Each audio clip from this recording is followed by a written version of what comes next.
I agreed to come and make this speech a few weeks ago, and as Wilson and others reflected, a week is a long time in politics, 3 or 4 weeks is an eternity in geopolitics. And I didn't want to come along today and deliver a speech written by civil servants, not because they don't write good speeches on occasion, but because I don't actually have any civil servants. I actually want to make a virtue of, if you don't mind thinking out loud, as part of a process of the Labour Party's defence policy review, and asking some of the big questions. But in the absence of having that remarkable resource, which is a UK civil service, I think organisations such as RUSI and others play a fantastic role in ensuring that the debate around the politics of defence and kind of the geopolitics of foreign policy is pretty well informed across all the political parties, and certainly been a great help to me and my team in the short term that we've been in this role as Shadow Defence Team. I think, as Malcolm's already alluded to, I want to reflect on where we are in Afghanistan, and then also talk about the consequences and the lessons of Afghanistan. We all know that we meet at a transformative moment. We've reflected on that already over lunch. The uprising in North Africa and the Middle East and the awe-inspiring civilian surge that we have watched in Tunisia, Egypt and Libya have fractured orthodoxies and permanently recast assumptions on which policy has been based for many years. We are living through a period where new questions are rightly being posed. For some, we find immediate answers: how to protect Britons and other foreign nationals abroad, how to act to minimise civilian casualties, how to ensure transition to democracy is internationally supported. But for other challenges, it will take much longer to assess the implications on our policy and our position in the world. How can Britain best encourage internal democratic reform in authoritarian nations with whom we necessarily engage? In what circumstances and what form should intervention, diplomatic, economic and military, be pursued? Are our current multilateral institutions sufficiently inclusive and flexible to respond to unpredictable crises? It is these longer-term challenges that I want to talk about today, and around which much of Labour's Defence Review will focus. My starting point is that I think the UK needs a proactive, strong defence policy to protect our interests and our values. In today's world, the prosperity, security, liberty and civil liberties of those at home cannot be separated from our events beyond our borders. The era of a global recession and the global threat of terrorism prove that to any residual doubters. Our belief that we have a responsibility beyond our borders is not, as some would have it, an ideological belief, but as we've seen over the last few days, is a necessary response to the world in which we live. So that essential internationalism, as I call it, demands of us a new defence posture. And the role of Labour's Defence Review will be to contribute to the discussion on what that approach should be, as well as defining our own future defence policy. So as we begin to undertake that work, an important first step is to understand the consequences and learn the lessons from the conflict in Afghanistan. And it is on Afghanistan that I want to focus on today. Afghanistan is, I believe, a conflict which, alongside Iraq, has had a profound impact on the psyche of the British people, and which will shape our reactions to global events for generations to come. In Afghanistan, of course, we've lost 358 members of our armed forces, and they will rightly be loved by their families forever, and as a country we have to find additional ways to recognise and honour their sacrifice. But Afghanistan does remain, in my view, a vital operation in the interests of national security. But let's be clear, my argument is not an argument for war. It's the case against the unacceptable alternative in the world. So the Taliban regime in Afghanistan, as we all know, gave safe haven to al-Qaeda throughout the 1990s, which allowed terrorists to plan and to carry out attacks around the world. Following the devastating September 11 attacks, the Taliban protected the perpetrators, and the UN rightly authorised an intervention, which NATO took over in 2003. Failure to act could have led to al-Qaeda and potentially other terrorist groups to entrench their safe havens in the volatile and strategically important Afghan-Pakistan border. We acted in national self-defence to build a sustainable, democratic government in a more secure land in which the extreme politics of the Taliban couldn't return. On those criteria, there has been fragile but not irreversible progress. Almost 10 years in, however, it's not enough to simply explain why we were justified to go to war in the first place. We have to be clearer about how we are getting out. Britain fought 3 wars over 80 years in Afghanistan. This is our 4th and there shouldn't be a 5th. We support the government's policy of conditions-based withdrawal by 2015 and view a sustainable plan for departure as a shared political and strategic objective.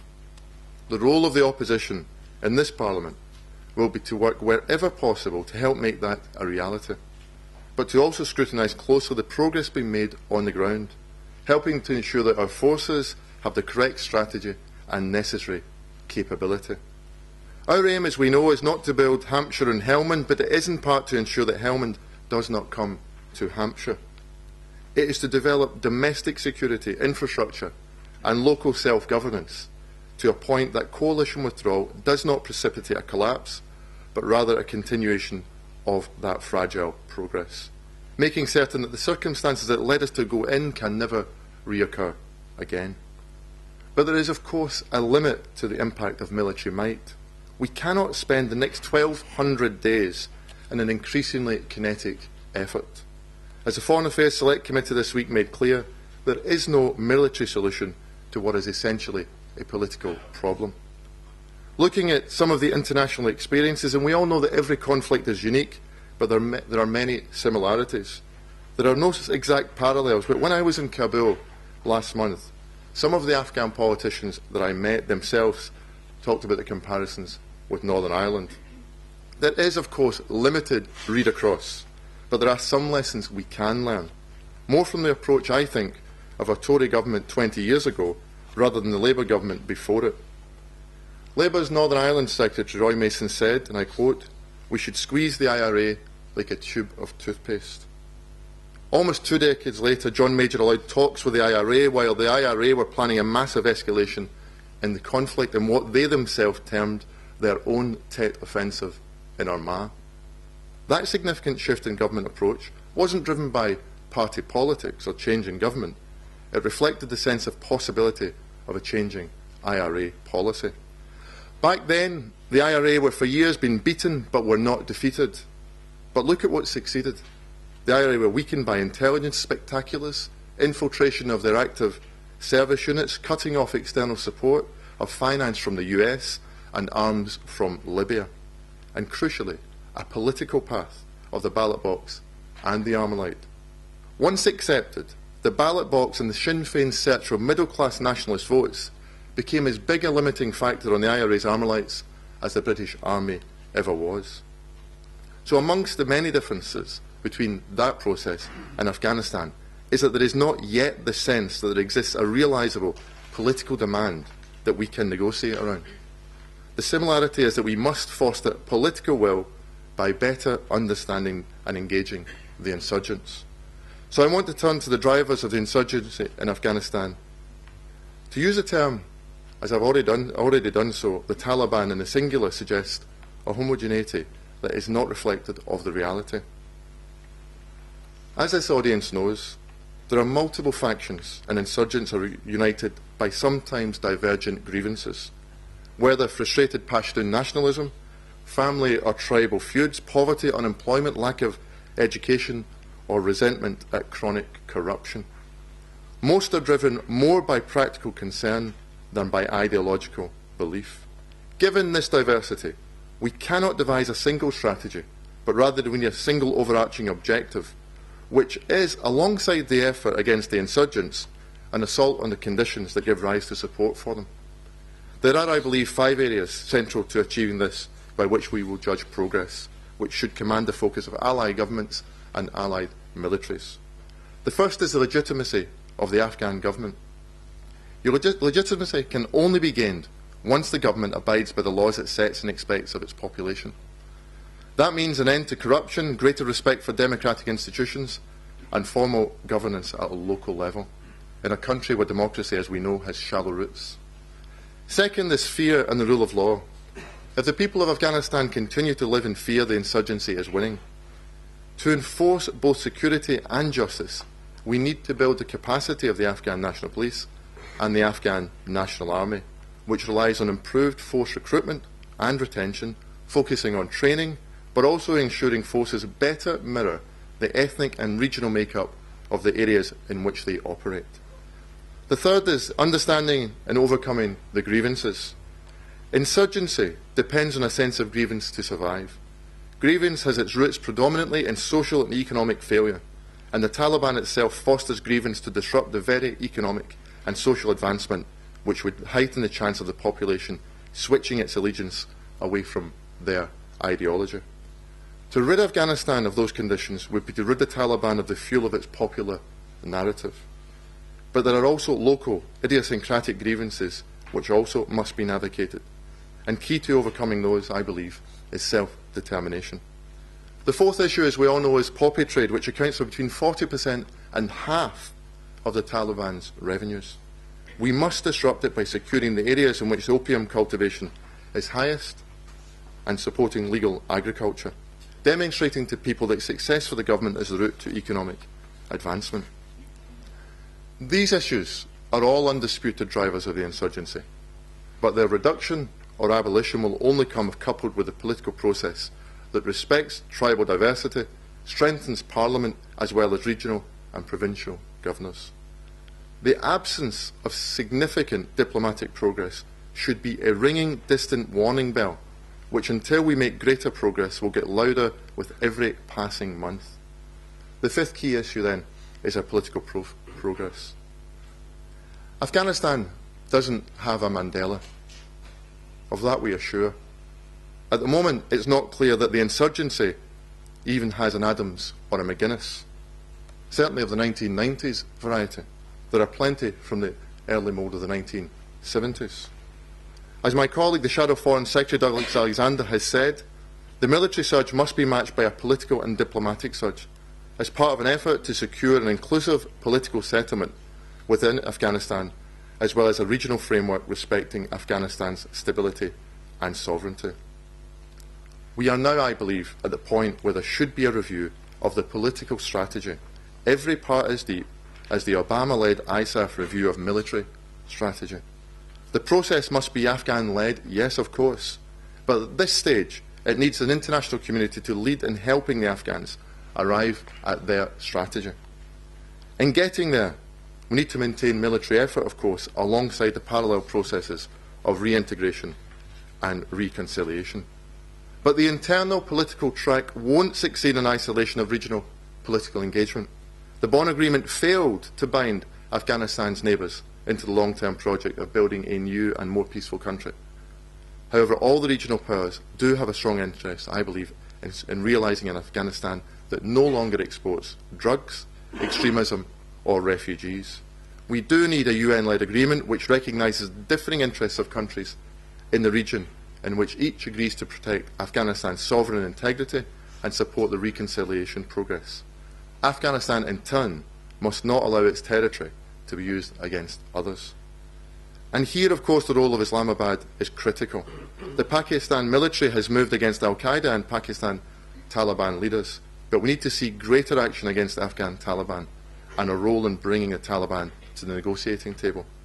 Pakistan has legitimate security interests, but should nurture the future democratic leaders of Afghanistan. So it's clear a political agreement inside and outside of Afghanistan would help create some of the conditions for lasting peace, but not all of them. Having looked briefly at some of the priority areas for UK government and coalition partners in Afghanistan, I want to turn, if I can, to the consequences and lessons of the conflict. Let's be clear, consequences and lessons are different things in the context of Afghanistan. I worry that the first consequence of Afghanistan is that, combined with the legacy of Iraq, 1.5 unpopular wars creates a permanently unpopular concept. There is rightly a lot of talk about an arc of instability ranging from West Africa to Central and Southeast Asia, and many states are mentioned in that context. But there is a state missing from that analysis, which is also a danger to us, and that is the state of ambivalence. Even though they are entirely different conflicts, UK public opinion has been rightly tested by Iraq and Afghanistan. But as events in North Africa and the Middle East have shown, we cannot afford to duck out of the global events. This is a challenge too for the Labour Party in opposition.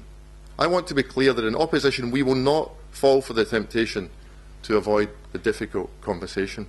Opposition is about proving your preparedness to engage with issues that you would have to deal with if you were in government, if we had to be responsible and ultimately electorally credible. So I believe that the principal danger of the state of ambivalence is that in those states where the risk of conflict is highest, its drivers would be able to proceed unabated.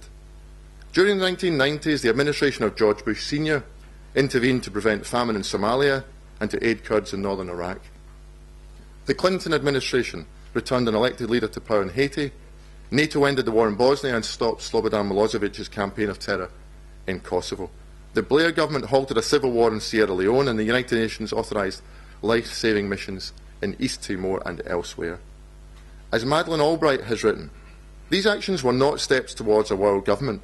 They did reflect the view that the international system exists to advance certain core values, including development, justice and respect for human rights. So I believe in the state of ambivalence, we would still believe in these values. We just may not be so readily willing to stand up for them. It is vital that we continue to make the case publicly and effectively for our duty to act on the responsibilities which we have beyond our borders. I believe that the second threat of a state of ambivalence is that the marginalisation becomes not just a strategic risk for the UK, but a reality. We have, and we don't talk about this enough, we have a unique global leverage through our roles in the EU, the United Nations Security Council, the Commonwealth and the G20. With globalisation diffusing power among many different international actors and the rise of new powers, it is vital that we maximise our potential for influence, or it could diminish, potentially, permanently. But this is far from the only consequence to confront. Another may be the US westward gaze and the fatigue it perceived European inaction. With pressures on US budgets, historic domestic policy reforms and declining relative US military strength, there will likely be less US appetite for large-scale overseas military operations.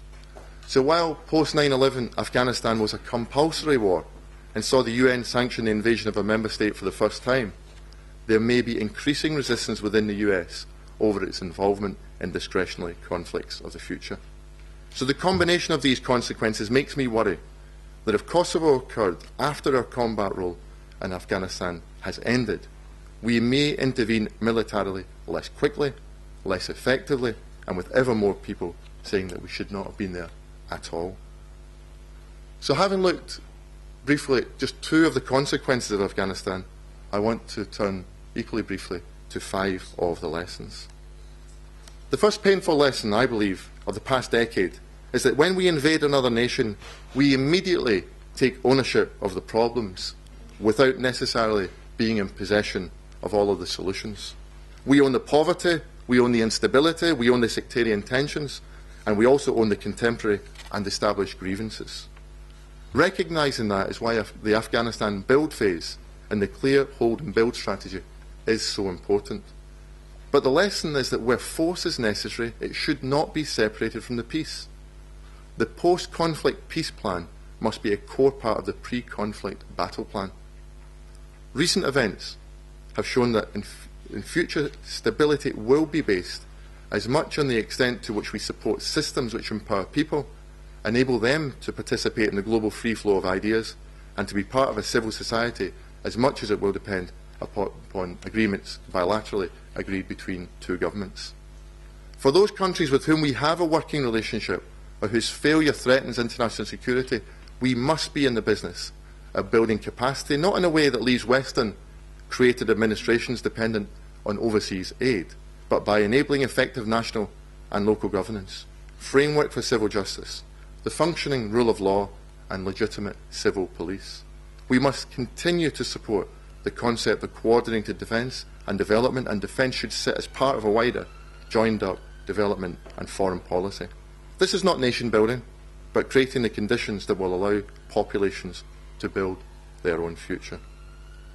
Another lesson, I believe, can be found in the words of T. E. Lawrence of Arabia, in 1929, when he wrote in the Encyclopaedia Britannica on guerrilla warfare, and I quote, "Granted mobility, security, time and doctrine, victory will rest with the insurgents, for the algebraical factors are in the end decisive, and against imperfections of means and spirit struggle quite in vain."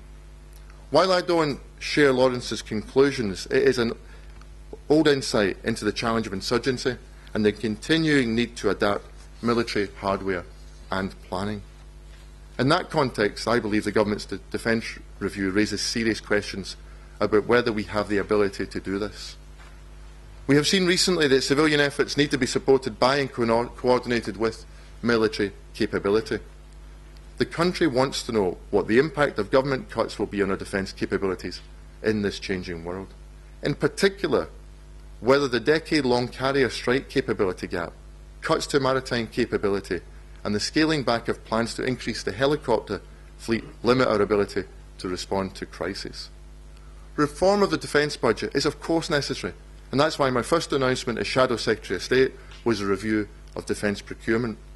But the explosive events of recent weeks demand a reassessment of the assumptions on which the defence policy has been based. There are 3 words missing from the defence review: Egypt, Tunisia, Libya. It would be a sign of a confident government to look again at its strategic defence posture, and in so doing they would regain some of their lost credibility, I believe.